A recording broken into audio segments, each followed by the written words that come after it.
investors to expect some sort of drawdown. How far could that go? Are we getting into correction territory, or? I think it has to be something more than, say, a 5% kind of drawdown if you're really going to remove some of the froth that we've got in the market. So things like the AAII net bullishness, they're right up around 30%. These are signals that, are going to take some significant sort of damage to really pull that froth out. Same thing on the CFTC data. And frankly, the valuation data points, if you look at bottom-up numbers, are also extremely frothy. So, I've told people I could see a decline as up to as much as, say, 10%. I think that you draw the line around 10% because if you kind of push it past 10%, then you get into a growth scare. And we've had a number of those since the financial crisis, but those are times when we see like 15% drawdowns, 20% drawdowns, things where people really start to worry that we're tipping back into a recession. I don't think that kind of issue is on the table right now. So when we look at sort of the current level of the broader market here, I mean, we're right around 41.37 here on the S&P 500. That's pretty much the average for what the folks are sort of projecting out for the end of the year target. Yeah. There's a lot of people, Lori, that just says, basically the economic recovery is priced in. So at this stage, you kind of need an extra catalyst to sort of take this market to a next step. Is that a good way of thinking of it? I think it's a great way of thinking about it. One of the things I've been saying in my meetings, this week and last week is I think that what's gotten us to this 4,100 and change number has been that despite extraordinarily high expectations for the recovery in 2021, somehow numbers have still managed to come in better than expected this year. And earnings have been, we've seen the numbers come up. So that's had a role. That's been important. But I think we're also getting to the end of that. And now it's starting to be time to think about 2022, where some, pretty decent expectations have already been set in terms of earnings and the economy, but are we really ready to start ramping those up? You've also got potential Fed actions looming in the distance next year. So I think we're in kind of a weird spot. We're probably done with the 2021 pricing. It's too early to get too incrementally excited about 2022 yet. All right, hold that thought. We want to get some more thoughts here from Lori Calvasina, head of U.S. Equities Strategy, of course, over at RBC Capital Markets. But we're 5 minutes away from the close, and we want to get over to Taylor. Taylor, you're at the board. What are you watching? Everything at 4 o'clock is going to be about Netflix. So I wanted to take a look at one other company that we're going to be getting earnings from, but it may not be the focus today. It is that of the freight company CSX. Interestingly enough, it ties into the news today. Citi analysts saying that whoever loses out on the bid for KSU could actually come and take a look at Norfolk Southern or CSX. So this is certainly a company, as we await earnings as well, that is going to be keenly in focus. Lori, every time that you're on the program, I try to anticipate what you're going to say. Indeed, I got it right this time. I, too, am looking at that TSA, that travel data that you highlighted. And like you said, a really good uptrend. And then when you update it in the last few days, you're only at 60% of the 2019 travelers. You start to roll over a little bit. How does some of this high-frequency data fold into some of what you were just saying about maybe the markets have priced in the growth this year? Have we seen as good as it's going to get? How do you think about that? So, what eventually jumped into my mind, I've been talking to people a lot about 2021 versus 2022 and whether or not, some of the better than expected data that we've been pulling in this year is borrowing against next year. I think it's not my base case, but it's a risk I think we have to monitor for in here. But I actually wonder if some of the recent strength that we've seen just in March and April was pulling forward some of the demand, from April and May, frankly. And I think we all kind of forgot that it was spring break. Even if your kids were in Zoom school, in a lot of places in the country, I was hearing from a lot of parents who were still going out and doing things, able to finally take some trips. So I wonder if maybe just that spring break excitement, we sort of forgot that it was spring break and got a little bit too excited about the short term as well. We always get a little bit excited here on the show, and I'm sure many people at home when it comes to spring break. Lori Calvasina, so great to have you with us. Thank you so much, head of U.S. Equity Strategy at RBC Capital Markets. Really giving tangible estimates here, guys, that if we do see a drawdown, it could be up to the tune of about 10%.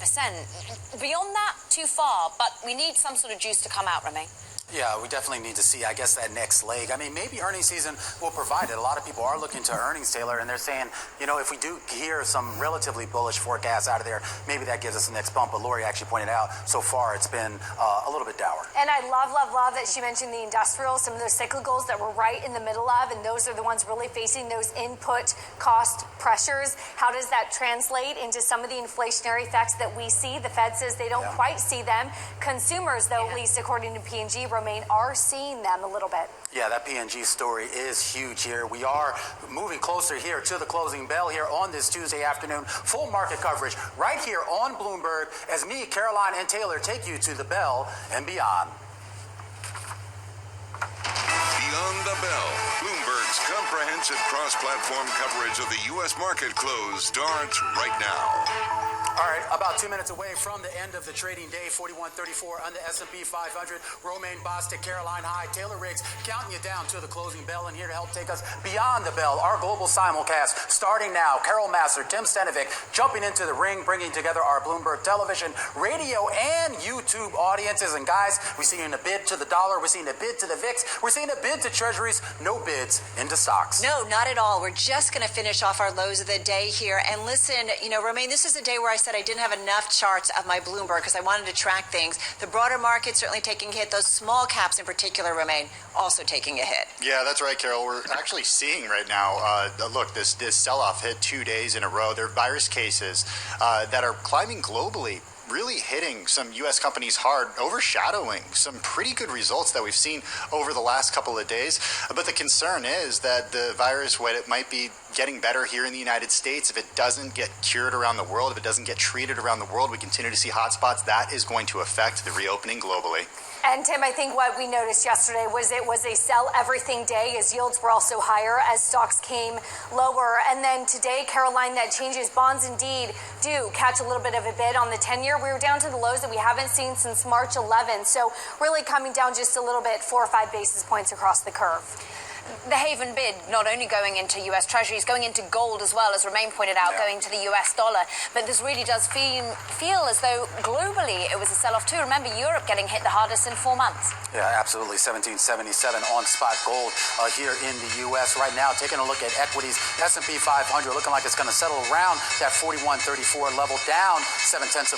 The NASDAQ composite down, you can all call it a percent, 13.778 is basically where it's standing at the moment. The Dow Jones Industrial Average down about 0.8%, and the Russell 2000, that is your underperformer here on the day, down 2%, 21.88 on the Russell. Listen, certainly some disappointment when it comes to earnings. We are front and center when it comes to it, and this is what investors are focusing on. I think they're very hesitant. Yeah. Listen, we've got Netflix coming out, Caroline, and that's certainly going to be our focus right now.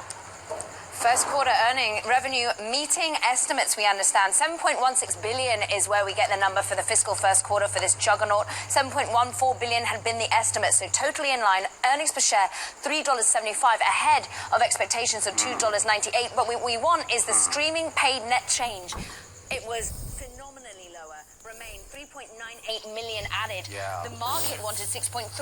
Netflix guided to 6 million. This is a big miss, Remain. Yeah, this is a big miss, and you wonder where folks got it wrong. A lot of analysts we're starting to say that the street was a little bit too bullish on the prospects for this 6 million number here in this quarter. But to come in at under 4 million, that's a huge miss, guys.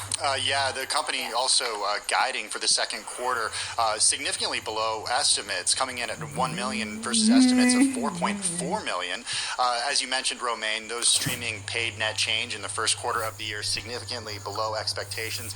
Stock is significantly lower in after hours, trading down more than 10%, Romaine. Yeah, down more than 10% here. And look, I mean, this is a growth stock, and with it being a growth stock, you have to continue to see that growth here. I know, Taylor, you're digging in here. We need to kind of find out a little bit more about the cash situation here, because that was a huge component to this story. It wasn't just the streaming, but it was also the idea that that balance sheet was looking pretty healthy here. And this was a company, despite all the money that it was spending, Carol, that this was a company that still was managing to stay on level footing on that front. Yeah, absolutely. And take a look at that stock. You guys have it up for TV, but for the radio folks, it's down about 11% here in the after hours. It was one of the high flyers in 2020. We definitely saw a little bit of a pullback coming into this year, certainly. Netflix, though, talking about the outlook, this is what we need to know. We knew first quarter was going to be a blockbuster number. We know that those numbers were kind of off the charts. We know the pandemic pandemic. And listen, from the get-go, they kind of said, we understand a lot of people are home streaming. It's going to be different once the world reopens. Netflix, though, saying, Romaine, that they continue to anticipate a strong second half. I have a question for you, too, because, I mean, we talk about the big bump that we saw during the pandemic, and there was this idea here that this would be sticky, that essentially once we got out of the pandemic, we would still be continuing to watch Netflix and HBO Max and all these other streaming services. And I wonder, Carol, whether this is maybe an indication that, you know, once we get back out of the house, we don't need Netflix as much as we used to. Well, listen, you got to believe either the airlines and the hotel owners say we're going to get out there and we're going to be traveling, or the Netflixes, et cetera, and streaming